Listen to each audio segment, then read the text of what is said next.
una gráfica muy sencilla que va a ilustrar un poco lo que les vengo diciendo.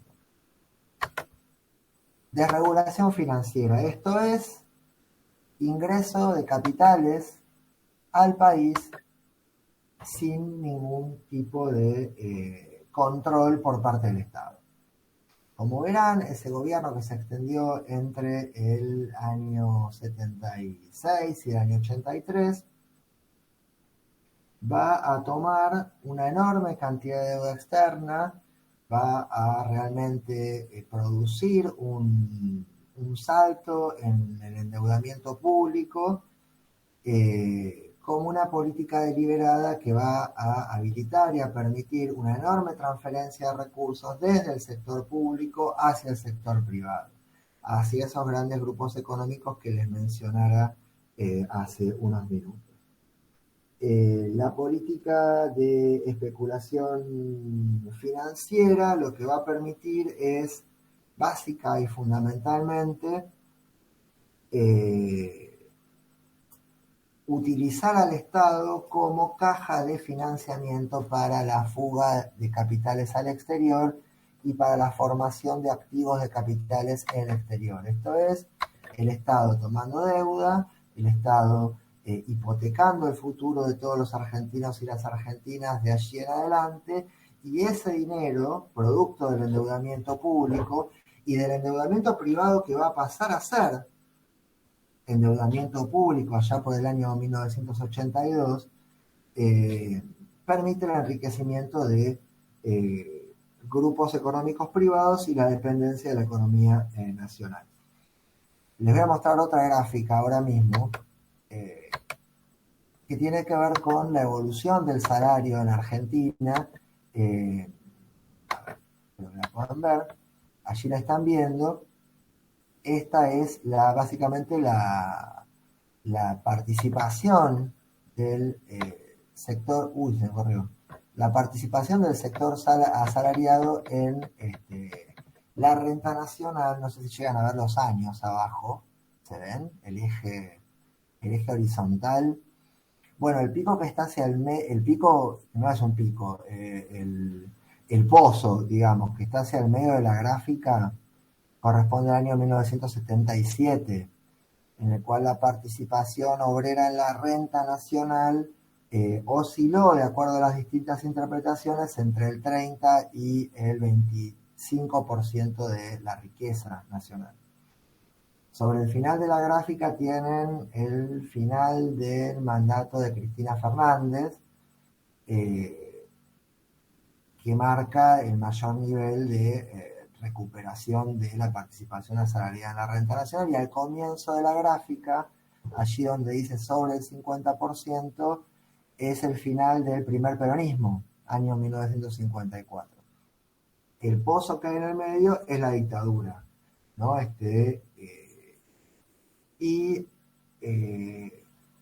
El pozo que está más hacia la derecha es la hiperinflación que marca el final del gobierno de Alfonsín y la crisis del 2001. Vemos cómo hay muchas fluctuaciones, pero vemos cómo hay una pendiente muy abrupta entre el año 1972 y el año 1976, ¿no? Es esa curva bestial hacia abajo. Profe, perdón, buenas Sí. tardes. El gráfico ese que mostró era ocupación versus salario, no entendí. No, ese gráfico es la participación de los sectores asalariados en el total de la riqueza nacional. Ah, ok. O sea, cuánto de lo que se produce en el país corresponde a la renta de los sectores que viven de un ingreso fijo, de un salario, ¿no?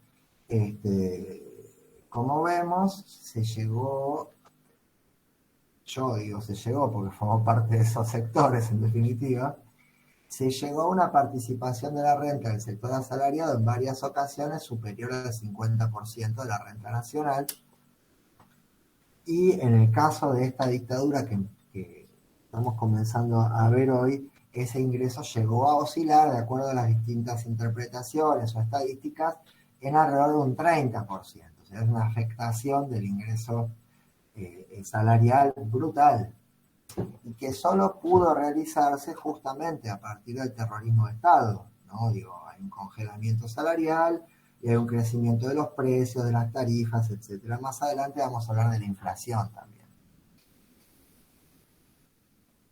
Pero el terror de esta dictadura cívico-militar, y en ese punto tenemos que leer la aquiescencia, o mejor dicho, la complicidad, o mejor dicho, la participación de cierta prensa hegemónica en los años 70, tuvo que ver justamente con que era ese el único camino en el cual el proyecto del proceso de reorganización nacional venía justamente, como su nombre lo sitúa, a reorganizar la sociedad, es decir, a plantear que en la sociedad argentina de lo que se trataba o lo que sucedía era que había un problema. ¿Y cuál era el problema de esa sociedad? ¿Qué era lo que impedía que esa sociedad, no sé, funcionara más de acuerdo a los cánones esperados por los grupos que formaban parte de esa dictadura? Bueno, básicamente el populismo. Básicamente esa alianza de los sectores populares articulados sindicalmente y articulados en un proyecto político con cierto empresariado local al cual se va a tildar de improductivo, de poco competitivo, de vivir a expensas de los beneficios estatales, etcétera. La publicidad de la silla, el aperturismo económico. Entonces, la reorganización nacional tenía que ver, página 6, creo, del texto de Quiroga. En mi caso, el texto de Quiroga no tiene numeración, así que las páginas que yo cité son la numeración que les puse manualmente. Perdón, los objetivos tenían que ver con la fundación de un sistema político que excluyera esto que ellos llamaban el populismo, es decir, la articulación de los sectores obreros sindicalmente y la capacidad política de esos sectores obreros de hacerse representar a través de un partido político que era eventualmente el peronismo. Entonces, refundar la sociedad implicaba romper la columna vertebral de esa alianza de clases. Y el proyecto económico entroncaba justamente con eso, porque acompañando al terrorismo de Estado, lo que proponía era un aperturismo económico que venía a liquidar la pequeña y mediana industria. Venía a liquidar las industrias que abastecían el mercado interno. El aperturismo económico tiene, entre otros, ese objetivo.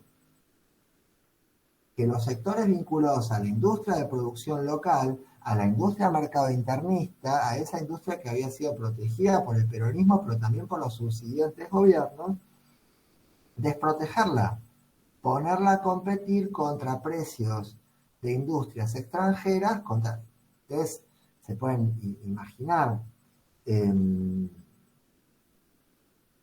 si yo les pregunto muy rápidamente, si la industria del calzado en la Argentina no estuviera protegida estatalmente, ¿podría competir con los calzados importados de China? No, no tiene manera, no hay cómo. La industria textil, otro tanto. ¿Sí? Es imposible un tejido productivo local si no es con una protección arancelaria estatal, con una protección que permita que esas industrias se desarrollen sin con una competencia que no es competencia en realidad, sino que sería realmente un avasallamiento de esas industrias, generando por otra parte la destrucción de toda la enorme cantidad de puestos de trabajo que ciertas industrias, nombro la textil porque justamente es una industria que habilita la formación de muchos puestos de trabajo, que eventualmente se destruirían. Bueno, justamente de eso se trata. Esa es la gráfica que les mostraba. El aperturismo económico, que es uno de los pilares del neoliberalismo en los países periféricos, lo que vino a hacer fue a poner de rodillas a la industria nacional. ¿Sí? Y a concentrar el resto de la industria nacional en manos de los grandes grupos económicos. Insisto, Antonella.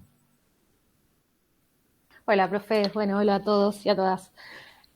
No sé, quiero igual decir un poco como mi reflexión. No sé, cada vez que escucho hablarte sobre estas políticas económicas, no logro entender cómo se sigue defendiendo hasta el día de hoy la desindustrialización nacional. No logro entender cómo, digamos, hay personas que defienden que grupos económicos que son de gente claramente rica sea la que se quede con todo el beneficio y el resto de los trabajadores terminen perdiendo, quiebren las industrias nacionales. Es como que no logro llegar a entender algún punto positivo del neoliberalismo. No sé si lo veremos o lo charlaremos, pero jamás le pude encontrar algo bueno. Esta es mi humilde opinión, ¿eh? O sea, no quiero que nadie se ofenda, porque por ahí alguno lo banca y está súper bueno. Pero particularmente en esta época, ni hablar obviamente de toda la vulneración de derechos y toda la hijaputez que hicieron, ¿no? Pero digo, me suena como que quedó todo impune, como que gente que hasta el día de hoy se benefició en la dictadura, sigue y salió ganando y nunca pasó nada. O sea, no sé, los préstamos pedidos al Fondo Monetario Internacional, esa guita, o sea, la seguiremos pagando, calculo que desde esa época. ¿Y dónde está? O sea, Igual está ¿por qué seguimos bancando? No, pero digo, ¿por qué seguimos bancando muchas veces como sociedad?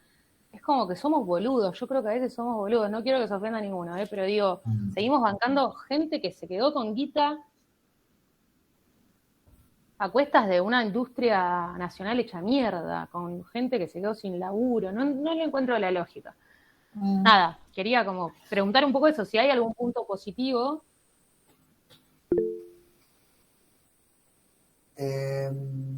Y bueno, nada, también escuchar lo demás, no sé si daba. Perdón, profe. No, es que a mí se cortó un poquito lo que venías diciendo, por lo menos para mí, pero creo que la idea básica, creo que lo llegué a entender. No sé si alguien quiere opinar o decir Perdón, algo. Es que no me anda bien el wifi, estoy colgada del wifi de mi encargado, entonces si me tildo después eso. Gracias. No importa, es una expropiación en ese caso. Porque está bueno el planteo, o sea, en realidad está bueno. Gabriela, ¿vos ibas a hablar?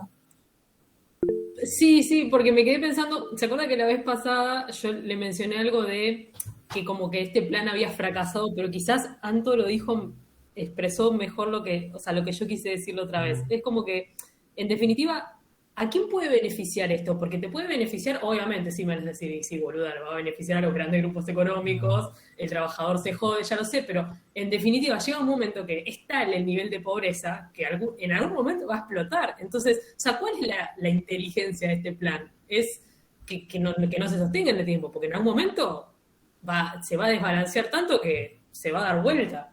Ese es como mi duda. No, es interesante. Ahora voy con Eduardo, que levantó la mano. Yo les mandé el video de este señor que se describe a sí mismo como plutócrata y que habla de la acumulación de la riqueza, un señor que se llama Nick Hanauer, creo. Nick Hanauer es uno de los fundadores de... ¿No se los mandé? No. Después se los voy a mandar. O búsquenlo, pongan Nick Hanauer, riqueza, charla TED.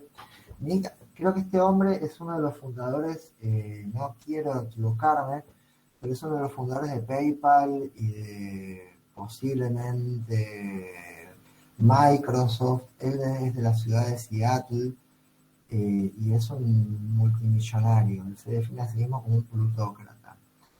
Bueno, fíjense porque él dice lo mismo que estás diciendo vos, Gabriela. Y el tipo también dice que si él hubiera nacido en el medio del África estaría vendiendo alguna fruta al costado de un camino. Dice, yo soy multimillonario, pero no porque sea más talentoso que los demás, ni porque tenga ningún mérito especial, sino porque tuve muy buena suerte. Búsquenlo, después se los voy a mandar igual, porque es interesante. Él dice, esto que estamos haciendo, y es gracioso porque es una persona que dice, yo llegué a esta reunión en mi avión privado y soy dueño de mi propio banco. El tipo dice, yo existo, digo, esas personas existen en algún lado, ¿no? Y dice, si no cambiamos algo, en algún momento van a venir a ahorcarnos a los plutócratas como yo. Dice un poco lo que vos estás diciendo, es muy interesante el planteo. Yo creo que no fue un fracaso de ninguna manera. Fíjense, si tienen tiempo y ganas, la cantidad de activos que los argentinos tienen. Ustedes saben que hubo una, allá voy Eduardo, no me estoy olvidando. Ustedes saben que hubo una desclasificación de documentos que se llamó últimamente Pandora Papers. No sé si están al corriente. Ustedes vieron que Argentina es el tercer país con más cantidad de implicados en los Pandora Papers. Entonces, con personas cuyos fondos están depositados en estas guaridas fiscales, ¿no? Tercer país con más implicados detrás de Rusia y el Reino Unido, creo, que son economías con un volumen muchísimo más grande que el de la Argentina, con lo cual en términos absolutos, Argentina es el país con más dinero refugiado en relación a su volumen de PBI, que es una economía mediana, con más dinero fugado a guaridas fiscales. Cuando Antonella preguntaba, bueno, ¿dónde está ese dinero? ¿Dónde está? Bueno, está allí, ¿no? Y a la pregunta de cómo puede ser que haya gente que banque algunas cosas, bueno, es una pregunta muy interesante porque justamente lo que tenemos que pensar es que esto de lo que estamos hablando hoy, estas políticas de corte neoliberal, estas políticas de corte aperturista, bueno, que afectaron la industria y los puestos de trabajo como la afectaron, que dieron origen a una matriz de acumulación económica que no funciona sin la marginalidad, ¿no? Que dieron origen a lo que en Argentina hoy en día es la marginalidad social. Se produjeron o tuvieron su puntapié inicial en el marco de una dictadura terrorista, en el marco del terrorismo de Estado. Ahora, algo pasó en la sociedad, algo generaron esos procesos del orden del temor, de la concentración mediática, de la concentración discursiva, que esto va a volver a pasar una y otra vez, y no en el marco de una dictadura como la que estamos describiendo hoy. Va a comenzar a pasar en el marco de procesos que guardan las generales de la Constitución y de la ley, en el marco de procesos democráticos. Después habrá una discusión sobre qué es la democracia realmente existente, etcétera. Pero quiere decir, va a haber procesos electorales que van a refrendar procesos políticos que van a dar continuidad a estas políticas neoliberales. Entonces sí es una buena pregunta para hacerse. ¿Cómo puede ser? ¿No? ¿Cómo puede ser que de modo tan masoquista, diría uno, votes aquello que te va a hacer daño?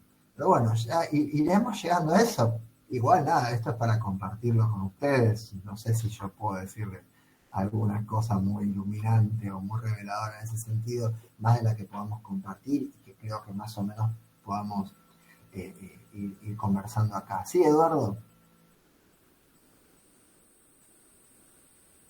¿Qué tal, profe? No, digo, la lógica no condice cuando salimos de un modelo agroexportador y podemos darle valor a las materias primas, volver a comprar de afuera los productos, ¿no? Y por otro lado decimos que es un golpe militar, pero es el poder real económico que usó a los militares en realidad, porque no creo que los militares tengan una ideología liberal o una ideología cualquiera. Más que nada son como el puño fuerte. Y por otro lado, qué bueno que esta clase es muy actual, ¿no? Y hoy día estamos viviendo la historia, por ejemplo, hay un acuerdo de precios y ya los empresarios que tienen monopolio de los alimentos en Argentina están planteando un desabastecimiento. Hoy ya, a esta hora. Sí, sí, sí. ¿Cómo dijiste, cómo estableciste, porque lo dijiste muy bien y muy claro y me gustaría como que tomáramos eso? Esto del uso, dijiste que los militares fueron usados. Sí, siempre tengo 46 años y siempre creí que fue un golpe militar. Hace muy poquito que escucho dentro del ámbito educativo que es un golpe militar, cívico-militar, y hay empresas como Ledesma que participaron, incluso esclavizando gente como si fueran los nazis, que no fueron juzgados como empresarios, o Clarín, o Papel Prensa, que es algo tan claro y sin juicio. pero y de repente se habla de un golpe cívico-militar ahora. Y los militares que siempre creímos que fueron los malos de ese golpe militar, en realidad fue como una herramienta nada más del poder real. mm, está muy bien planteado esa especie de instrumentalidad de las Fuerzas Armadas. Está muy bien planteado. Sí, los alimentos ya son también producto de la especulación financiera, ¿no? Se venden cosechas de 2 o 3 años más adelante. Digo, se juega con el precio futuro de los alimentos como con el precio futuro de una moneda o de una criptomoneda. Este, está muy bien. Igual decirte, Eduardo, que es una maravillosa edad. Creo que estás en la flor de la vida. Digo, por lo de los 46 años. Como que somos parte del mismo equipo. Por eso te lo digo, es el mejor momento. Pero está muy bien como lo dijiste. Hay como el ejército de las Fuerzas Armadas funciona como partido militar y nunca está de más recalcar en esta idea de dictadura cívico-militar. Siempre insisto, Ford tenía un centro de detención y torturas en la planta de Ford, en la planta de General Pacheco, cuando salen por la ruta 9 hacia el lado de Escobar o demás, Pilar, etcétera, está la fábrica de Ford, ahí había un campo de tortura, adentro de la fábrica. ¿No? Digo como para Blaquier, Ledesma, la noche del apagón, ¿no? Como para plantear siempre esas situaciones. Por eso yo quería comenzar hablando de la economía, hablando del modelo económico. Se trató de eso. Y es un proyecto intencionado, ¿no? Esto que Naomi Klein describe también como el capitalismo del desastre, ¿no? Como las doctrinas del shock, como esta idea de producir un shock a nivel de la sociedad, reconfigurar violentamente la distribución de la riqueza, reconfigurar violentamente las relaciones de producción, y eso no podía pasar sin el terrorismo de Estado. Eso no podía pasar sin la parálisis de los grupos más resistentes a este tipo de modificaciones. Lo sabían a partir de lo que había sucedido con la dictadura encabezada por el general Onganía en los años 60. La Alianza Obrera Estudiantil presentó resistencias, entonces era allí donde había que golpear. Eso era lo que había que destruir. Y la destrucción de ese núcleo resistente, que en un punto es básicamente esto que Quiroga describe, insisto, como el populismo, inclusive radical si se quiere, tenía que ser destruido a través del terror, para a partir de esa destrucción construir otro tipo de hegemonía social. Y en ese otro tipo de hegemonía social, cuya conclusión o cuyo efecto vamos a ver en los años 90, dentro de esa otra hegemonía social vamos a ver cómo este partido de los negocios, de las corporaciones, de la especulación financiera, y ahí voy a lo que decía Antonella, quizás, va a infiltrar los dos partidos políticos mayoritarios, los va a vaciar de contenidos. Cómo esos dos partidos políticos mayoritarios, el peronismo y el radicalismo durante los años 90, y a partir del drenaje, del vaciamiento que el terror había producido y la masacre había producido de sus cuadros políticos más progresivos y más contestatarios, se van a reconfigurar en agencias representantes de intereses económicos totalmente distintos a los que habían representado en sus versiones originales de mediados y o comienzos del siglo XX. Pero ya vamos a llegar a eso. Esos son los años 90. Me voy a enfocar un poco en el texto de Quiroga. Quiroga establece ciertos antecedentes para ese golpe de Estado y para la aquiescencia social generalizada respecto a ese golpe de Estado. Él va a decir en el texto, va a hablar de algo que llama pretorianismo. Cuando él habla de pretorianismo, a lo que se refiere es a la constante presencia de las Fuerzas Armadas en la política como elector, entre comillas, decisivo del sistema político. Es decir, como garante o amenaza para la continuidad o no continuidad de un gobierno. Y una sociedad que había naturalizado ya en los últimos 40 o casi 50 años esa presencia permanente de las Fuerzas Armadas, representando, como muy bien decía Eduardo, como mascarón de proa, como elemento evidente, como máscara a los intereses económicos, ora de los grupos exportadores primarios, ora de los grupos de la gran burguesía transnacional, y en esta instancia los grupos económicos vinculados al capital financiero. ¿Sí? Entonces, una sociedad, dice Quiroga, en la que no existía un consenso social extendido respecto de la democracia como una manera de existir en realidad, y no solamente como una manera de formar gobierno. En esa sociedad atravesada por esto que él llama el pretorianismo, el tutelaje de las Fuerzas Armadas sobre la actividad política, no había un consenso sobre la democracia. Entonces un golpe de Estado en esa dinámica repetitiva de golpe de Estado, repaso, 1930, 43, 55, 62, 66, un golpe de Estado más, en muchos casos se leía como un golpe de Estado más. En otro orden de cosas, esto que planteaba Maristela Vampa, la agonía del gobierno peronista, los enfrentamientos internos del peronismo, la poca capacidad de ese gobierno que tras la muerte de Perón había perdido su posibilidad de conducir ese movimiento, sume a la sociedad en una sensación de lo que se va a comenzar a llamar desde ciertos medios vacío de poder, caos, anarquía, etc. Entonces estamos en una sociedad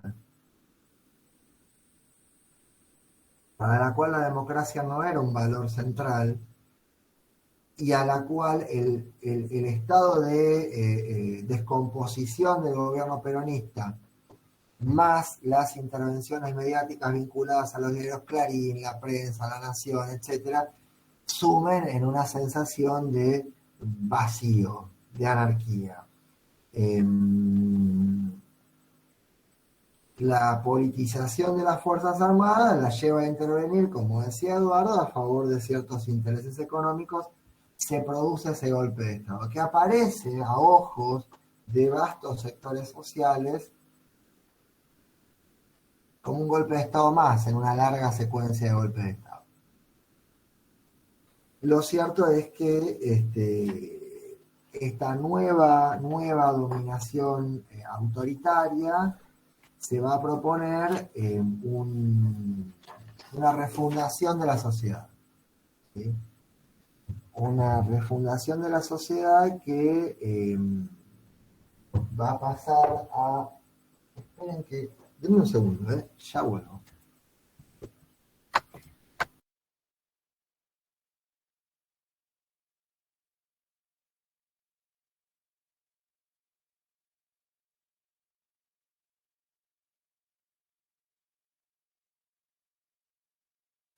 Chicos, de tanto verlos tomar mate me reantojaron. Fui a poner la pava, juro. Sí, Romy, es la que va. Totalmente. Ahora me estoy comiendo un turrón, porque verlo a Eduardo, verte a vos. Ah, mira, ahora Cami también se sumó. No, y encima con Don Satur, me muero. Me fui a poner la pava, así que los acompaño con la mateada. No, y yo tomo de noche, viste, tarde ya. No tomo tipo 5. Ah, no, olvídate, no, yo tampoco. A las 5 no, sí, son 8 menos 10, olvídate. El mate Yo va le dije a mi nena que me lo prepare, pero está preparando la cena, no, así que me pero costará. No, yo los veía y dije, ay, por Dios, qué ganas de tomar mate me dieron. Cuando vayamos presentes. Ah, no, pero... ¿Existe alguna otra forma de estar en clase que no sea con mate? No conozco. No, pero yo a veces me hago un café, pero ahora los veo con los termos, no, me reentojé. No es horrible sentarse, viste, y que no te pasen uno. Yo me acuerdo que viajaba mucho, 20 horas de viaje a Paraguay, por ejemplo, y viajaba seguido, y la gente tomaba, viste, y yo decía que me pase uno. Hasta que me empezó a llevar el equipo de mates. Claro. Lástima que ahora no se puede compartir el mate, qué lástima. Ay, profe, perdón. No lo vi. El mate es el mejor compañero de la acidez, además del estudiante. No, mentira, el mate es... Los Don Satur creo que deberían estar prohibidos por ley, perdón, porque generan adicción en las personas, y más de una bolsa de Don Satur ya es adicción, ¿no? Lo Che, bueno, Joel no entiende de lo que estamos hablando. Explíquenle qué son los Don No, Satur. yo a Joel lo veo tomar mate. Yo cuando he estado en Chile, en la Patagonia chilena, me ha costado mucho conseguir yerba. Aparte vieron que los carabineros son los carabineros. No voy a decir nada porque si no vamos a generar un conflicto internacional. Los carabineros son los carabineros y los carabineros son muy celosos del ingreso de alimentos, ¿no? Hay como un tema con una mosca que ingresa, que no se ingresa.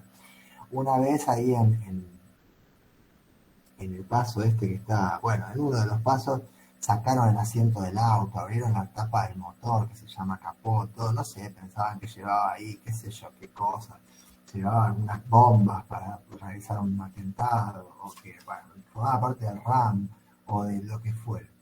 Y con los alimentos son muy celosos y me costó mucho conseguir yerba. Era difícil conseguir yerba en el extremo sur. Yo veo que él toma mucho mate. Ahora Don Satur no sé, los Don Satur son unos bizcochitos que en realidad son en un 97% grasa y en un 3% sal, básicamente. Son esos los Don Satur.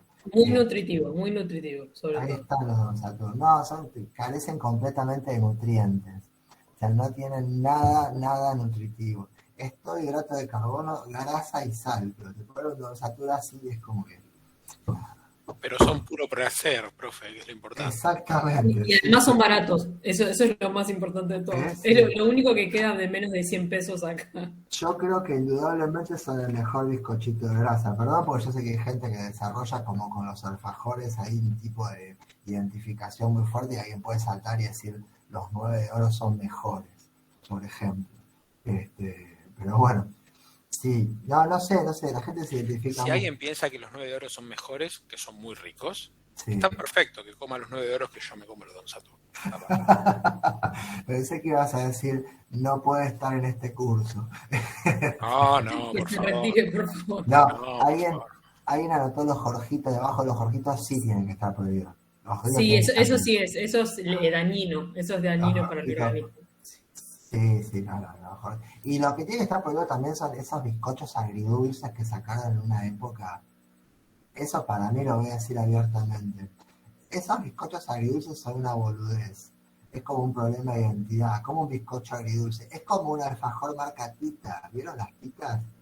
La tita no puede ser un alfajor. La tita es la tita, la galletita cuadrada, chiquitita, esa que está hecha con un chocolate que es tremendamente tóxico también. Pero bueno, nada, vos basta hablar de estas cosas. Sí, adelante. Se escuchan opiniones. Estás rompiendo la computadora, Estela Maris. Estás haciendo algo con la computadora como que no estuviera... se congeló Estela Maris. Algo le pasó. Bueno, yo tenía 2 textos, por eso interrumpí, porque tengo 2 veces el texto de Quiroga en 2 fotocopias y justo agarré la que no tenía subrayada. Entonces me fui a buscar esa.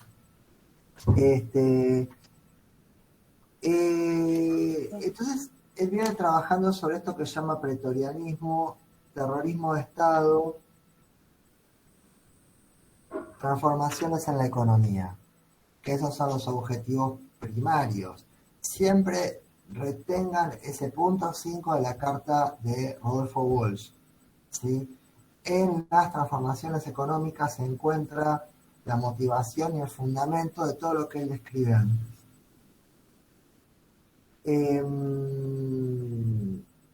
Página 19, insisto, las numeré a mano, las páginas del texto de Quiroga, haciendo la página 1. Esta página, la que tiene como una foto y una pequeña columna de texto de costado. Bueno, en la página 19, si esa que les acabo de decir es la 1, él dice lo siguiente.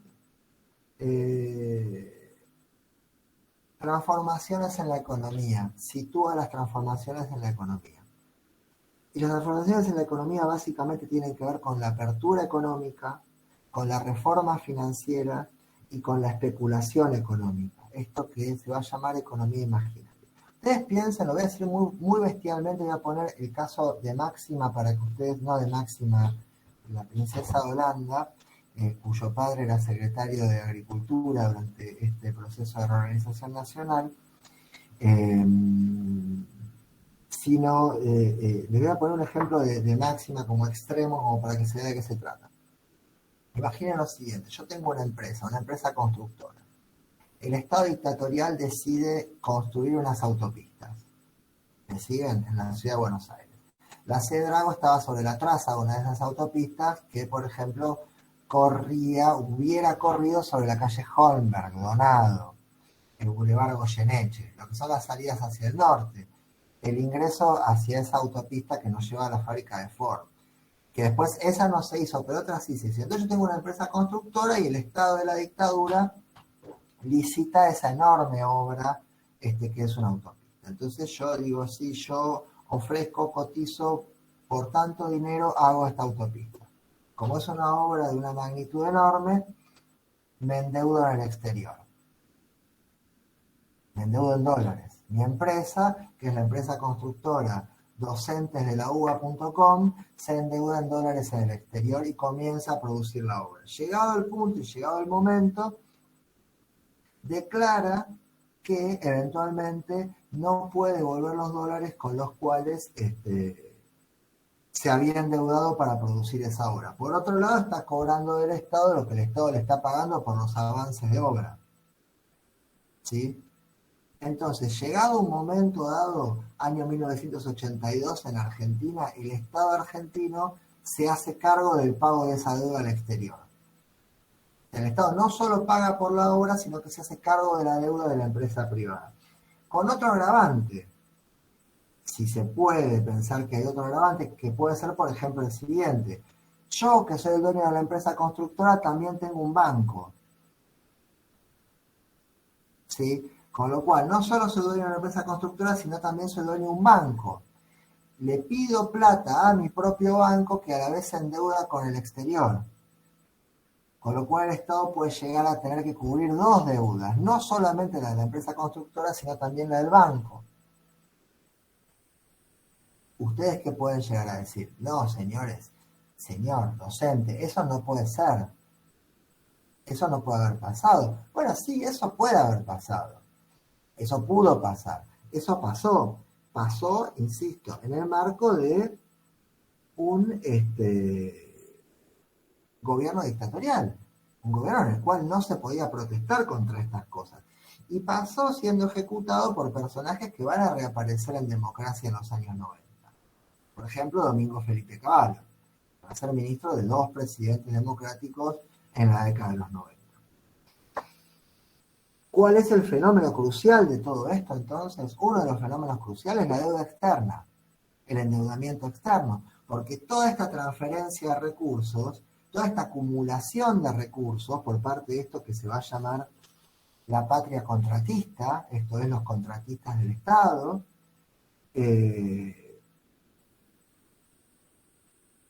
toda esa enorme transferencia de recursos se va a basar, o se basó en última instancia, en el endeudamiento público y en esa transferencia de recursos desde la caja del Estado Nacional y también de las grandes empresas estatales, como ser, por ejemplo, paradigmáticas, la empresa telefónica, la empresa petrolera, la empresa ferroviaria, empresas que por su magnitud tenían la capacidad de tomar deuda en el exterior y transferir esos recursos al sector privado, que va a salir de ese proceso habiendo concentrado una enorme parte de la economía nacional. ¿Por qué? Porque las empresas más chicas no sobrevivieron al aperturismo económico y por otro lado habiendo formado una enorme cantidad de activos externos en dólares fuera del país. Es decir, habiendo fugado el dinero del endeudamiento público. La dinámica de la valorización y de la especulación financiera es endeudar y fugar. En esta primera etapa, en el marco de una brutal dictadura. ¿Sí? pero se establece, insisto otra vez, entre el año 76 y el año 2001, un patrón de acumulación capitalista que pone al Estado a jugar el rol de enorme tomador de deuda y agencia de transferencia de esa deuda a ciertos grupos privilegiados de la economía. No todavía durante la dictadura, recuerden eso, en términos de achicamiento del Estado. En Argentina eso se produjo en 2 etapas. Por ejemplo, no se vende la aerolínea durante los años 70. En Chile sí. Las líneas aéreas nacionales, LAN, van a ser vendidas. Nada, y después los dueños y las dueñas de LAN van a ser personas poderosas en el vecino país, por ejemplo. Pero en Chile se produce sí un corrimiento completo y mucho más compacto a un esquema que también va a incluir ya durante los años 70 y los primeros 80 el achicamiento del Estado. En Argentina ese achicamiento del Estado va a acontecer en democracia y durante los años 90. ¿Sí? Página 22. Pocas veces en la historia argentina una política económica logró dibujar un arco tan amplio de descontento y de oposición y sin embargo subsistir. Perdón, página 92 de qué texto. 22. Ah, 22, pero de Quiroga o... El texto de Quiroga. Okay. Pocas veces en la historia argentina una política económica logró dibujar un arco tan amplio de descontento y oposición y sin embargo subsistir. Empero, Martínez de Oz logró permanecer en el cargo, el ministro de Economía, chosno el fundador de la Sociedad Rural Argentina, no sé si chosno o... ¿Alguien me puede decir que es un chosno con rigor y precisión?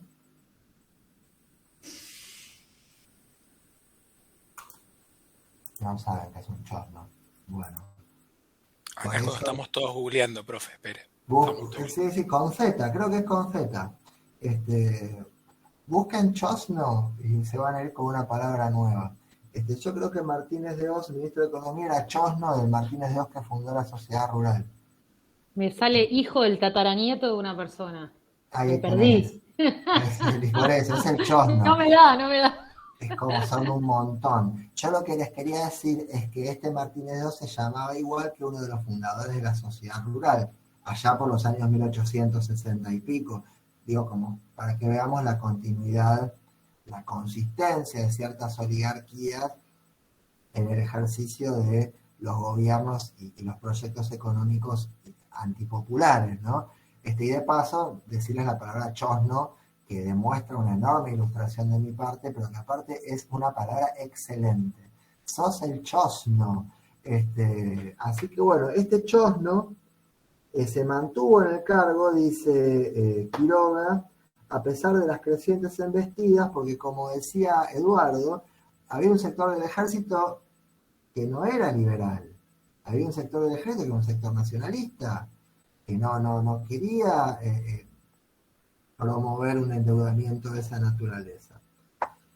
Pero contaba, dice, con 2 respaldos fundamentales, el del presidente Videla y el de los círculos financieros del exterior. Y más adelante, acto seguido de eso, la violación organizada de los derechos humanos. Entonces, la violación organizada de los derechos humanos,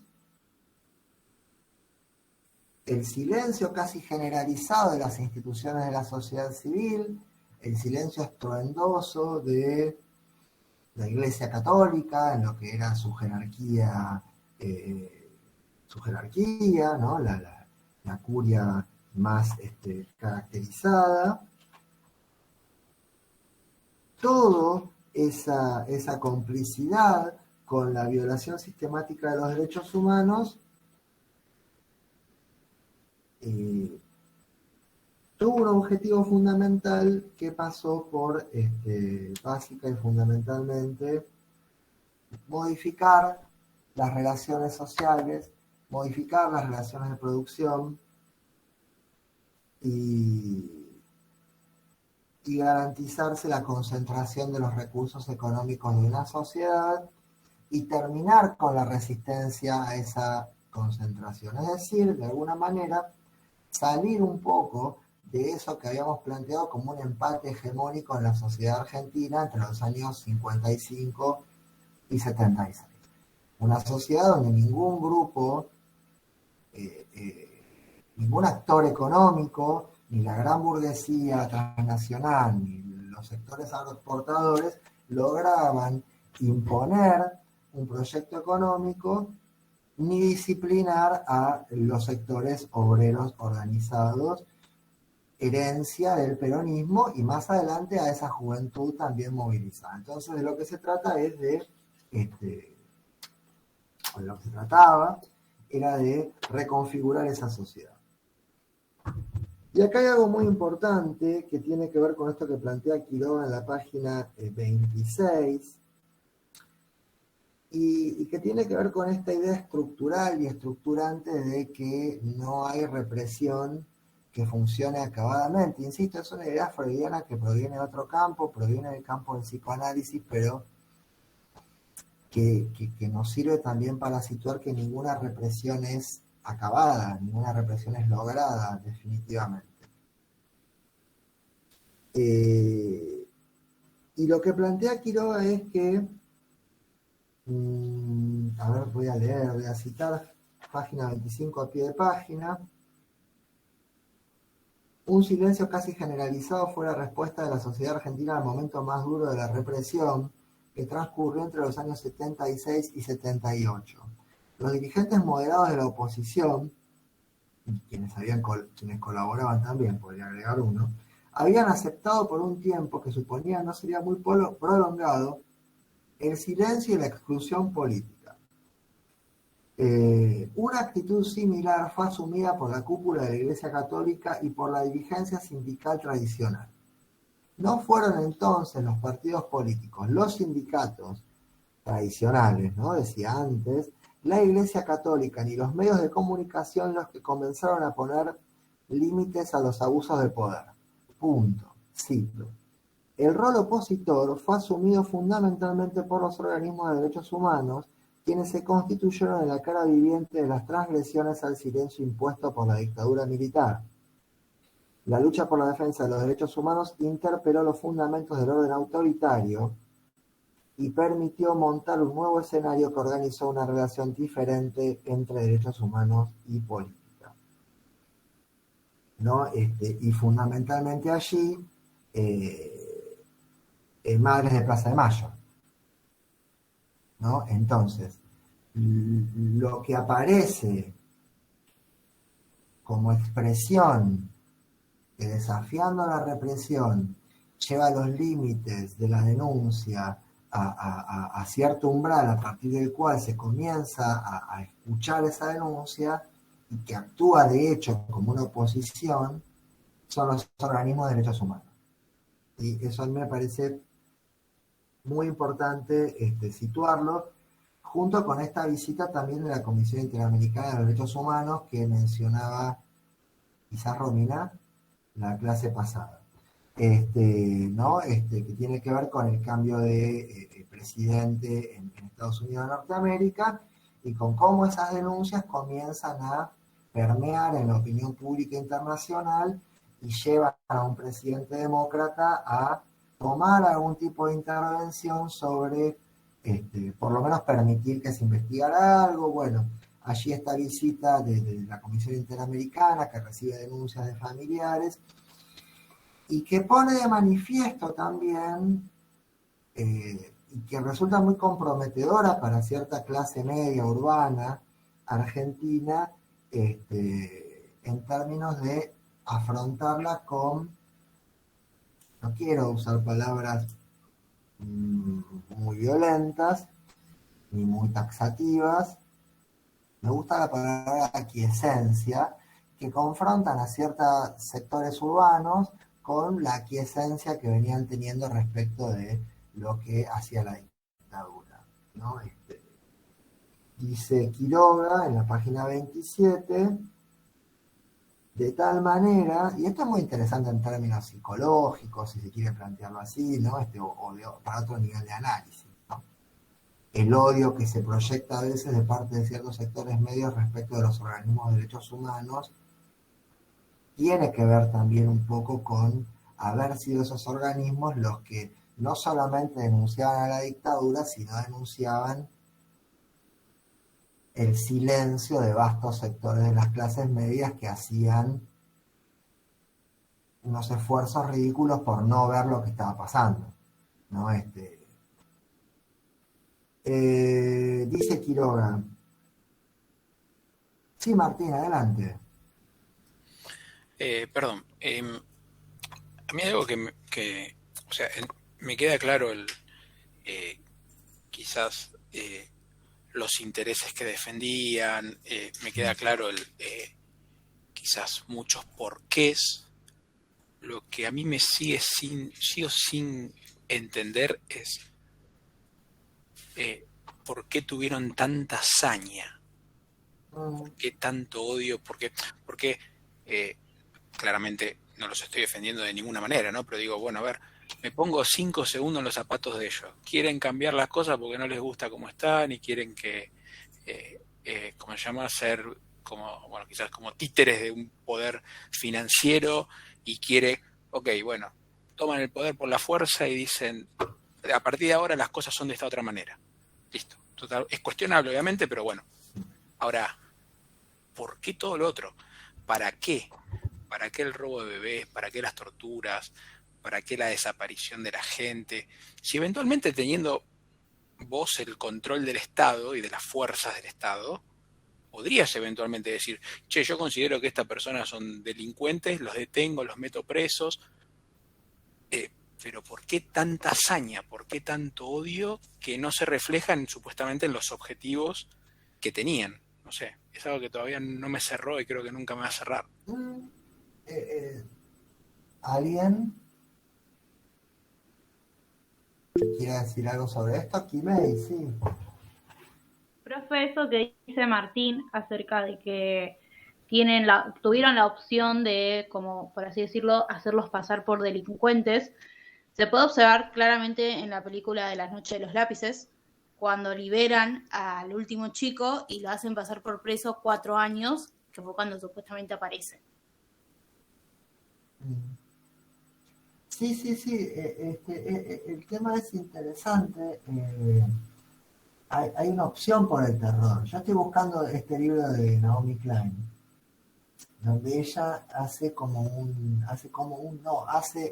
historia. Perdón, Joel, adelante. Un poco con lo que estaba a punto de decir, que yo creo que en general los gobiernos intentan eliminar un pensamiento, aniquilándolo de alguna forma y también al mismo tiempo generando terror sobre esa población. O sea, por eso el ensañamiento, como no es que lo haga a un lado, sino que lo aplasto, lo elimino y así genero temor para que ese pensamiento no siga creciendo en la población. Convengamos que a pesar de que a través de la fuerza se llegó al poder, aún así la población sigue teniendo igual un poder importante. Entonces, Sí. a eso. Un segundo.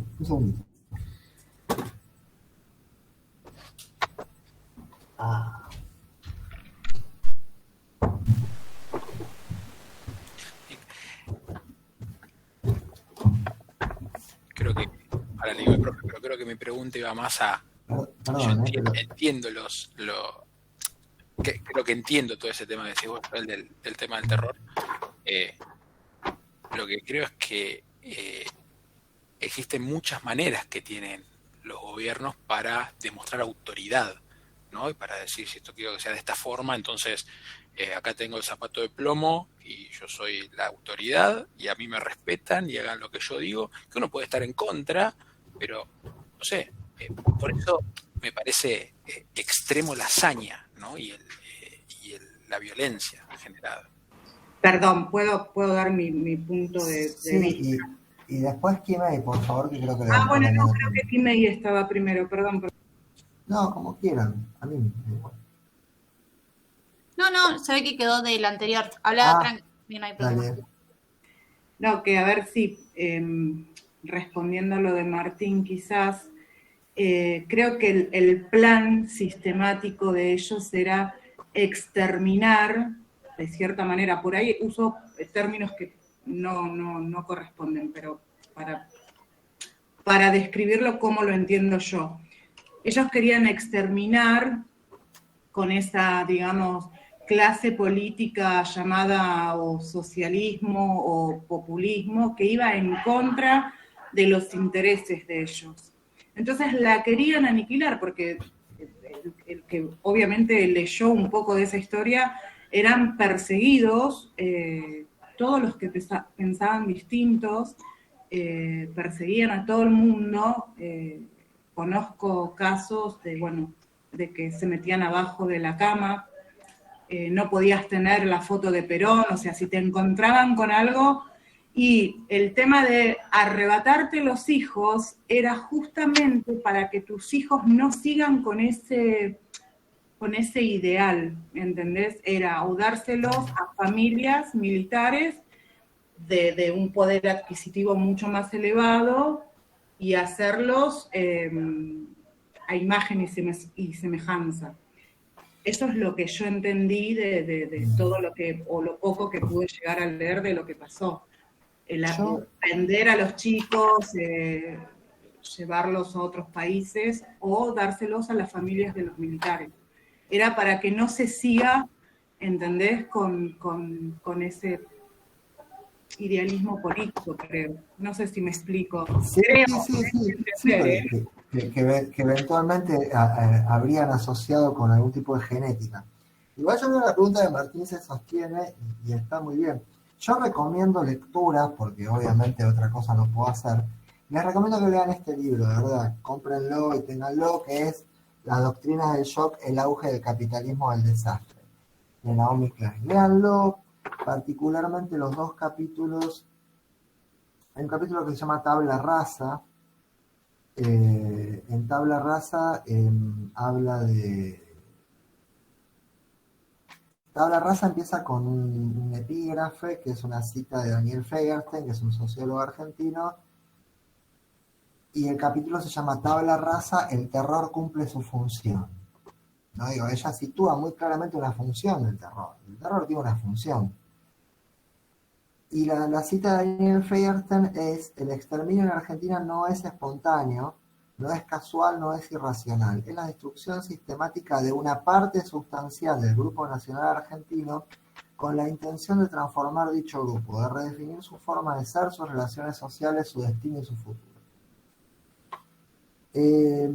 La página anterior, que es la página del capítulo 3, Naomi Klein escribe, dice: la inmensa mayoría de las víctimas del aparato del terror del Cono Sur, ella fundamenta este libro en Chile y Argentina, son los dos países de los que escribe, mayoritariamente. No eran miembros de grupos armados, sino activistas no violentos que trabajaban en fábricas, granjas, arrabales y universidades. Eran economistas, artistas, psicólogos y gente legal a partidos de izquierda. Les mataron no por sus armas, que no tenían, sino por sus creencias. En el Cono Sur, donde nació el capitalismo contemporáneo, Martín, escuchá eso, es muy fuerte. En el Cono Sur, donde ella sitúa el nacimiento del neoliberalismo, ella dice: el neoliberalismo nace en Chile y en Argentina como neoliberalismo y cronológicamente después se va a trasladar a Estados Unidos. Quiero decir, es un banco de pruebas. Es un banco de pruebas. En el Cono Sur, donde nació el capitalismo contemporáneo, la guerra contra el terror fue una guerra contra todos los obstáculos que se oponían al nuevo orden. Yo recomiendo este libro, Reconfigurar una sociedad. No es fácil, ya en relación a lo que vos decías, Martín, ya había estado Onganía. Onganía fue una dictadura. Onganía torturó gente. Onganía fusiló gente. Esa dictadura lo hizo. Y sin embargo, había una sociedad díscola, reticente, refractaria. No se iban de ahí de donde estaban. Ellos consideraban, cuando digo ellos me refiero a cierto sector de las Fuerzas Armadas, estas metáforas organicistas son un tumor, son un cáncer, hay que extirparlo. Es difícil de pensar. Recomiendo también la lectura de otro libro que es un libro que se llama Violencias de Estado, una socióloga argentina que se llama Pilar Calveiro. Ella se fue exiliada a México y escribió este libro donde establece tres, como se llama violencia de Estado, y habla de tres maneras de ejercicio de la violencia diferentes. Sitúa el nazismo, los campos de concentración, la dictadura argentina y Guantánamo, ¿no? Entonces, ella va hablando de cómo la violencia va mutando y de cuál es el rol y el lugar que ocupa la violencia en la economía de esos sistemas de dominación. Por otra parte, decir que negar la humanidad a los otros es algo que el otro día lo hablaba con alguien, ¿no? No nos asombran tanto los exterminios de pueblos originarios, por ejemplo. Acá, lo hablamos acá, ¿no? Cuando alguien decía que esto, ¿por qué no podría volver a ocurrir? No nos asombran tanto los exterminios de pueblos originarios, sin embargo sucedieron. Hubo algo de la negación de la humanidad al otro que también estuvo allí. Y después hay un mesianismo de esas Fuerzas Armadas también, ¿no? Una idea de formar parte de... Hay un libro de Verdisky que se llama La última batalla de la Tercera Guerra Mundial, que yo les recomiendo, en el cual se encuentran documentos donde militares argentinos decían que la guerra de Malvinas era una guerra contra el comunismo. En realidad el Reino Unido y Estados Unidos estaban asociados con la Unión Soviética en contra de Argentina, que era el último reducto del occidente cristiano. Una locura mesiánica completamente. Igual la pregunta por el nivel de violencia siempre se sostiene. Siempre se sostiene. Claramente hay algo que es del orden del goce puesto en juego ahí y no de la razón. Hay algo que es irracional. Hay una violencia que es muy difícil de situar en términos de algún ajuste afines. No, esta violencia tiene por finalidad tal cosa. Así que yo creo que la pregunta se sostiene y está bueno que nos la hagamos. Sí, Eduardo. No, que también hubo como en los barrios, así como historias como en esa violencia descontrolada, como comisarios que ejecutaban ladrones de barrio, que le hacían doler la cabeza, qué sé yo, y gente de clase media que tenía amigos militares, que me imagino le pedían para torturar también. Hubo como un descontrol de la violencia terrible en la sociedad, y brigadas de civiles que salían a cazar opositores, sindicalistas, seguramente Sí, familias enfrentadas que también se denunciaban entre sí falsamente como sindicalistas o activistas sociales. es posible, ¿no? Y toda esta cultura de la delación, ¿no? Esto de instalar en el otro no sé si estaba llevando la pizza, Eduardo, que sonamos un timbre o quién, pero yo escuché el timbre y me dio mucho hambre, me imaginé las empanadas llegando. Tenemos un hambre bárbaro, me parece. Y tenemos un cansancio muy grande también. Yo creo que estamos llegando a un momento del cuatrimestre de mucho cansancio. Respondo por acá a gente que me escribió, no tuvo mucho consenso, y vuelvo a lo de Eduardo, no me olvido, yo estoy 0 puntos, pero la memoria un poco funciona. Respondo por acá, no hubo mucho consenso respecto de la actividad presencial. Lo señalo, por eso no insistí sobre eso. O sea, creo que me escribieron 2 o 3 personas, con lo cual yo dije, no voy a hacer toda esa movida, con mucho respeto por la gente que me escribió, pero digo, imagínense. Perdón, yo tenía que escribir, profe, me olvidé, pero yo sí quiero participar, así que después escribo para que quede sentado. Bueno, ¿Puedes volver a repetirlo eso? Porque yo creo que no estaba en la clase. No, vos no estabas porque llegaste tarde, Antonio.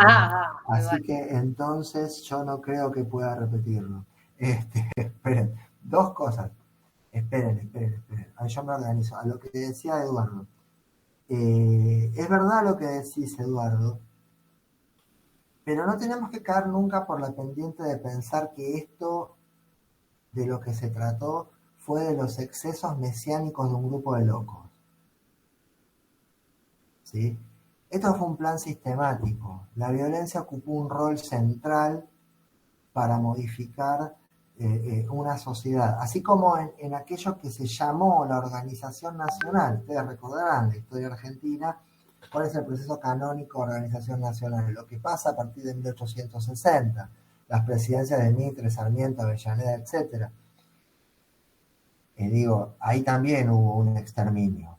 En la reorganización también hubo un exterminio. Eso fue un plan sistemático. En ese plan sistemático, en el marco de ese plan sistemático, las pulsiones de los perversos liberadas, pero un plan sistemático. Termino con lo de los organismos de los derechos humanos no hay carta blanca a la perversidad, hay como un free pass a la perversidad, pero hay una organización sistemática, racional, campos de concentración diseñados antes del golpe, una idea sobre la maternidades clandestinas, sobre el robo de bebés, sobre el robo de... No, pero por un lado sí, la organización del terrorismo de Estado, que lo que hablamos antes otra vez es que la desaparición es como la muerte de la muerte misma de la persona, ¿no? Y después por otro lado la locura del pueblo que se pone de moda, ¿no? Cada tipo de gobierno, como la violencia. Gabriela.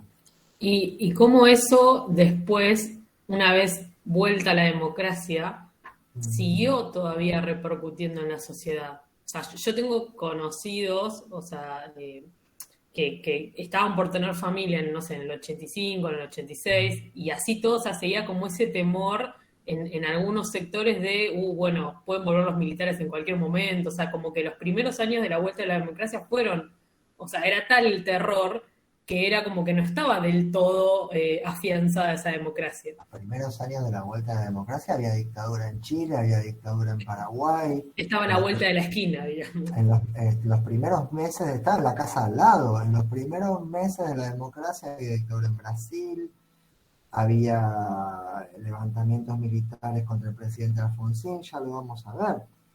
Relatar simplemente lo que para alguien que estaba atravesando su adolescencia a comienzos de los años 90 significaba, increíble cómo pasa el tiempo, entre paréntesis, significaba eso, pero también significaba los temores del entorno respecto de lo que era la participación política de un adolescente, ¿no? Y había reflejos en las familias que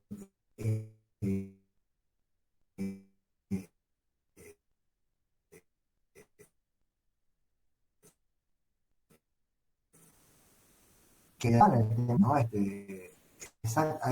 un condicionamiento, hubo y hay un condicionamiento muy fuerte. Digo, ese miedo está latiendo en los pliegues de la estructura social argentina, eso es indudable. Y esa intolerancia, ¿no? Ahí hay una cicatriz que está sumamente presente. Y entre otras cosas está presente en la mala conciencia de la clase media, en decirle a jóvenes, no, nosotros no sabíamos lo que estaba pasando, de verdad no sabían lo que estaba pasando. Es creíble que no sabían lo que estaba pasando. Y entonces esto que dice Quiroga en la página 27, durante un buen tiempo la conciencia ética de la sociedad argentina estuvo especialmente representada por los organismos de derechos humanos. Por eso también molestaban y molestan tanto. Porque estaban diciendo la verdad. ¿No? Y mucha gente construyó una barricada mental, una formación reactiva, diría un freudiano, y repitió el mantra de que no se sabía lo que estaba pasando. Hubo un artista que se llamaba León Ferrari, yo no encuentro, acá, creo que, denme un segundo. Acá voy a poner algunas imágenes ahora en un toque. Hubo un artista que se llamaba León Ferrari hizo una muestra que ocupaba toda una pared del Centro Cultural Recoleta, en la cual, ahí tienen como cosas terribles, ¿no? Esa tapa que ya la vimos, de total normalidad. Ahí vemos el Mundial 78, esto lo habrán visto, ¿no? Mostramos al mundo cómo somos los argentinos, derechos humanos, ¿no? Por supuesto. Justo estaba buscando eso, profe, porque me resonaba un montón que había un eslogan justamente cuando vinieron a hacer la investigación in loco, y justo la encontré y acabo de leerla. Pero Claro. era una locura eso. Derechos humanos, o sea. Esta es la guerra de Malvinas. Si usted quiere ver y saber cómo estamos ganando, ¿no? Estamos ganando. Miren los uniformes de los chicos argentinos en la guerra de Malvinas. Parece que acaban de salir de una sastrería. Es increíble, ¿no? Y la revista Gente, ¿no? Respaldando fuertemente. Y ahí, esta es una de las cosas que puso León Ferrari en una pared, en el Centro Cultural Recoleta, y como esto hay una pared llena, ¿no? Son pequeños sueltos que aparecían en los diarios de la época, estos tienen las fechas inclusive, y donde se daban esta clase de noticias, ¿no? Cuerpos mutilados que aparecen flotando en el río, personas con heridas de balas en algún descampado, muertos con enfrentamientos con las fuerzas de seguridad, etcétera, etcétera. Entonces León Ferrari hizo toda una muestra, llenó una pared del Centro Cultural Recoleta con ese tipo de recortes de periódicos. Era difícil no saber. Pero bueno, sin embargo, hubo una construcción mental que puso a ciertos sectores a repetir esa especie de mantra de que no se sabía lo que estaba pasando. Cosa por la cual no sé si se puede echar culpa, sí reconstruir cierta responsabilidad y por lo menos replantear, ¿no? Resignificar un poco esa época y no seguir repitiendo eso. Inclusive respecto de esto que aparece como pregunta para ustedes en el examen, lo que va a aparecer el rol de ciertos medios, ¿no? Cuando alguien construye su subjetividad o su información del mundo a partir de la lectura de ciertos medios, que son esos, ¿no? Que claramente decían que éramos derechos humanos, que estábamos ganando la guerra de Malvinas, que estábamos combatiendo con la subversión apátrida. ¿Vieron la propaganda? ¿Ustedes conocían a un señor, o conocen a un señor que se llama, ¿no? Carlitos Balá? Sí. Los más grandes, Sí, claramente. Le está peleando el campeonato a Mirta Legrand y a la reina Isabel, ¿no? Por la Sí, están parejos ahí. Yo igual ahí voy con la reina, pero le prohibieron el alcohol a la reina, no le dejan tomar. Sí, Gabriel, adelante. No, que me quedé pensando en eso de bueno, que se repetía mucho de, bueno, nosotros no sabíamos. A mí me pasó de preguntarle a mis papás, pero ¿cómo era esa época? ¿Cómo lo vivían ustedes? Y eran como dos o tres mundos diferentes, ¿no? Era como, bueno, el que estaba más involucrado con el ámbito universitario eran como, y los que hacían protestas eran como los que estaban mal vistos, porque ellos me decían, no, bueno, si no hacías nada, no pasaba nada, o sea, nadie se metía con vos. Entonces, claro, era como, bueno, sí, tenés que ser una planta, no mirar fijo a nadie y quedarte quieto que va a estar bien. Sí, es un poco lo que pasaba, pero con el agravante de que no bastaba con no hacer nada, no bastaba con ser una planta. Porque también había que desaparecer plantas, porque el tema era infiltrar el terror en el cuerpo social completo. Por eso, digo, había un diseño ahí. El deslizamiento del significante guerrillero al significante subversivo, o del significante terrorista al significante subversivo, abre esa posibilidad. Como dijo un represor de la provincia de Buenos Aires, primero vamos a ir por los enemigos, después vamos a ir por los indiferentes también. ¿No? Sí, Martín, adelante.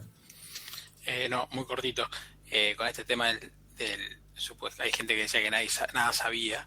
Mi papá trabajó toda su vida en el Banco Nación Y siempre contaba, y contaba también mi mamá, que en el año 82, mi papá dice que se enteró de lo que estaba pasando, llegó a casa, le comentó a mi mamá, y mi mamá no podía creerlo, como que decía, no, es imposible lo que me estás diciendo. Y yo hoy en día les sigo diciendo, ¿en serio recién en el 82 se dieron cuenta? Hoy en día no les creo, o digo, o no lo quisieron ver, porque ya había madres diciendo, no están nuestros hijos. O sea, no lo quisieron ver, o sea, se dieron, quizás cayeron, ellos por lo menos cayeron en el 82 diciendo, che, está pasando esto, pero antes no lo quisieron ver, digo, no puedo creer que no. O quizás eso que hablábamos siempre del rol de los medios de comunicación, o sea, antes había 3 canales, 2 diarios, y te mostraban, o sea, no existía tipo una web, algo paralelo que vos podías ver, mira acá, o sea, consumías lo que ellos te querían mostrar. Entonces, por ese lado los puedo llegar a entender que no vieran ciertas cosas. La pregunta No, pero hay es que esa. vivir esa época, ¿eh? Hay que vivir esa época, y el terrorismo es eso, es un miedo medular que te paraliza. Y mi papá decía, aparecieron 4 muertos colgados en un avión en Panamericana, y no se sabía qué van mató, anda a apuntar. ¿Y qué puedes hacer vos como individuo? O nada, te quedás con... No, el miedo es terrible. Sí, esa palabra es muy buena, Eduardo, medular. Sí, es medular porque es paralizante. Sí, y quería decir otra vez, insistir con esto. Hubo un diseño ahí. Y se produjo efectivamente una reorganización de la economía y de la sociedad. Pero otra vez insistir en el rol de los organismos de derechos humanos como aquellas instancias que vienen a reintroducir algo de la verdad reprimida en ese contexto social, que hacía un esfuerzo enorme por sostener la creencia en su propia ignorancia, ¿no? En fin. Bueno. Perdón, de hecho creo que cuando se lo lleva la primera vez a juicio con respecto a los medios, ¿no? No sé si era ATC, no me acuerdo qué canal, de hecho sale sin audio el juicio, o sea, cuando se habla, cuando se expone, cuando dan alegatos, todo sin sonido, o sea, ni siquiera se podía escuchar, o sea, no se permitía escuchar el juicio. Que bueno, también puede ser que yo nací en el 82, pero puede ser que seguramente los medios no podían quizás mostrar mostrar lo que realmente se estaba viviendo, pero es verdad lo que dijo, creo que Martín, las madres ya estaban reclamando hace tiempo.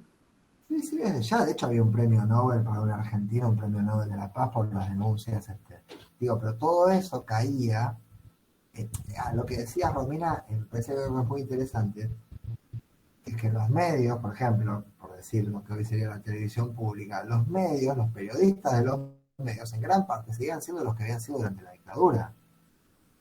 O sea, las estructuras del Estado seguían habitadas en gran parte por funcionarios y por empleados y por periodistas y por militares y por policías que habían formado parte de la dictadura. Es decir, no hay una restauración democrática que implique borrón y cuenta nueva y una reconfiguración del aparato estatal. Acá nos queda clarísima la diferencia entre gobierno y Estado. Entonces, el periodista que tenía que cubrir el juicio a las juntas era quizás, en algunos casos, un periodista que había formado parte del staff de la televisión pública durante la dictadura, ¿no? Todo eso es muy fuerte de pensar. Bueno, pero lo vamos a retomar un poco. Pero, profe, volviendo al terrorismo, es una época de terror porque el mundo cambió. Hace poco hablamos del 11 de septiembre. La repetición del avión chocando con la torre fue un cambio de la humanidad a partir de eso. Y bueno, hasta ahora, antes se estaba en avión con cubiertos de metal. Y ahora te dejan en un aeropuerto 6 horas detenido por cualquier motivo. Yo te estoy escuchando como muy mal, Eduardo. No sé si es mi caso, es como que salís muy entrecortado. Sí, Eh, se entrecorta mucho. Y si no pero apaga la cámara, Edu, capaz que se te escucha mejor. Se apaga. pero es tal cual, digo, insisto, yo en principio soy bastante humilde con lo que quiero decir y solamente quisiera plantear que no podemos entender lo que en Argentina más adelante fue el desguace del Estado, el achicamiento del Estado, la desocupación, eh, la venta de recursos públicos a precio vil a grupos privados, el ataque a la educación pública, a los sistemas de salud, todo lo que fue la oleada neoliberal de los años 90 sin el terror infiltrado en la sociedad por la dictadura del 76. Es una sociedad que recibe al menemismo paralizada por el terror de la dictadura y paralizada por la hiperinflación del año 89 a la que ya vamos a llegar. Digo, es esa especie de episodio socialmente traumático que representa la dictadura el que abre las puertas a la reconfiguración estatal de los años 90. ¿No? Y una sociedad sin reacción, una sociedad purgada de sus elementos contestatarios, movilizados. No, pero en ese caso, Camila, es terror de protestar, es terror de oponerse, y además es una sociedad cuyos elementos más contestatarios, más combativos, habían sido eliminados. ¿No? Entonces, la Argentina de los 90 hasta el año 2001 no tiene, y antes también en realidad, pero en términos masivos y socialmente masivos, y sobre todo los sectores medios, no tiene una reacción hasta finales de la década del 90. ¿No? Y hasta el año 2001 en particular, cuando directamente se produzca un saqueo de los ahorros bancarios de las clases medias. Imagínense, hubo que llegar a ese extremo para que se produzca una reacción social. ¿No? Una sociedad que ya tenía el 30% de desocupados, tenía el 40% bajo la línea de pobreza, etcétera, etcétera, sin reacción, knockout. Bueno, yo por ahí dejaría acá con esto, la vez que viene hablamos más puntualmente de temas económicos y de cómo, en cierta manera o de cierta manera, el final de esa dictadura va a tener que ver con un fracaso económico. Va a tener que ver con el hecho de que la magnitud de la transferencia de recursos y la magnitud del saqueo que produce esa dictadura, que es totalmente irracional, produce un fracaso económico que va a significar cierto nivel de movilización social y la posterior restauración democrática sumado al fracaso bélico en Malvinas. Digo, pero el saqueo es tan grande que se produce ahí, nada, la confiscación de depósitos bancarios, la falta de dólares, lo que se va a comenzar a repetir en la economía argentina cíclicamente a partir de ese modelo de valorización financiera. Lo vamos a ver más puntualmente la vez que viene. Sí subrayar esto, ¿no? El cambio a un modelo de especulación y valorización financiera y la deuda pública como cada argentino a fin de 1975 debía al exterior $320, cada argentino en 1983 debía al exterior $1.500. ¿No? La deuda externa creció un 465% durante los años de la dictadura. Fíjense durante qué gobiernos crece más la deuda externa y ahí van a tener como una línea de continuidad que no falla en términos de análisis económico e histórico. Respecto a lo de los encuentros presenciales y retomando eso que Antonella, porque llegó tarde, no vio la vez pasada. No, nada, yo lo que les dije era lo siguiente. Tengo que escribir a la sede informando una cantidad estimada de personas a las cuales les interesaría concurrir a vernos un día en un aula de Drago en un horario entre las 9 y las 19 horas de lunes a viernes. Por lo que me han escrito las personas que me escribieron, sería lo mejor tratar de encontrarnos lo más tarde posible, a partir de las 17 horas, un día de semana. Que no debería ser un miércoles tampoco, o vernos un miércoles cortito ahí en Drago y después correr cada uno a su casa, o por lo menos yo, conectarme en el Zoom y dar la clase, porque no reemplaza la clase.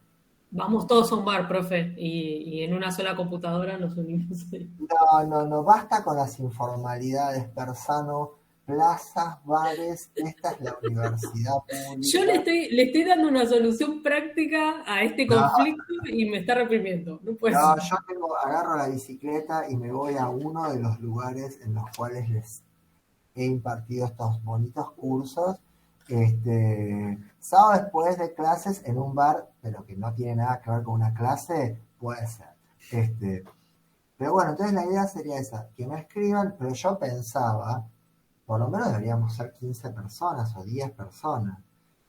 ¿Ustedes se pueden llegar a imaginar cómo pueden llegar a putear la gente de Drago porque aparezcamos 4 personas a entrar en un aula y tienen que estar, tomar la temperatura, anotar? No. Yo no quiero que me puteen tanto el primer día que vuelva al edificio a dar un curso. Así que si somos 10, 12, genial.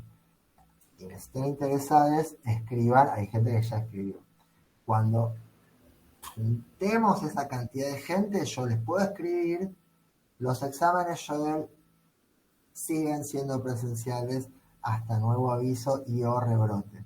Pero bueno, vamos a tener que venir a Argentina, así que eventualmente... Te esperamos con Don Satur. Sí, o sea, claramente quiero ir a Argentina, me gustaría ir pronto, pero nada, solo que me complica un poco ir a dar los exámenes, volver a Chile y después hacer todo el trámite para establecerme finalmente allá. Bueno, eso después yo creo que deberías quizás averiguar cómo son las fechas y demás, porque supongo que lo más probable es que te convenga venir en marzo y eventualmente comenzar con los cursos presenciales el año que viene y ya como quedarte, ¿no? Llegada esa eventualidad en tu caso o en el caso de cualquier persona, nos iríamos hablando en el medio como para preparar también lo que sería una eventual instancia de examen de acá a febrero o marzo del año que viene, ¿no? Que consideren siempre esa posibilidad. Pero retomando lo anterior, bueno, si quieren, escríbanme y cuando superemos un umbral, yo diría de 10 personas, yo escribo a Drago y vamos arreglando para encontrarnos, ¿sí? Bueno, yo diría llegar más o menos a eso. Así que nada. Sí, genial, buenísimo. Y a mí bueno, me da fiaca, a mí me cuesta salir, pero no me quiero perder la oportunidad de conocer un aula de Drago, más allá que vamos a hacer el final ahí seguramente, ¿no? Sí, también está bueno en ese punto, además de conocer las gloriosas aulas de la sede Drago, donde verdaderas luminarias de la vida universitaria argentina han, bueno, pero podés llegar a las 6:20, Camila, o podés escaparte antes del trabajo. Sí, mándenlo por correo, por favor. Camila, uno siempre tiene que poder escaparse del trabajo un rato antes, un día tipo me duele la panza, o no sé, algo. Profe, lo están grabando, por favor. Es Cuidado verdad. con lo que dice. No sé si configura delito, diría alguien del ámbito del derecho, sino una simple instigación a irse antes de un trabajo, que no está tan mal después de todo. Profe, Sí. desde que lo graban está muy correcto y no se suelta tanto como al principio. Y No. cita cada texto, está muy formal. ¿Viste? Estoy No preparando tengan videos. miedo de que... Supongo que hay muchos profesores que lo graban sin permiso también y lo publican, así que relájese. Y así los embocan también, pero nada, mentira, no es para tanto, pero no, debe ser que soy un tipo correcto, Eduardo, por ahí el comienzo del cuatrimestre me había encontrado en un énfasis más, ¿cómo decirlo?, informal, pero el avanzar el curso, y ustedes que son gente muy seria, y que exactamente como dice Martín, merece, ¿no? Esa formalidad.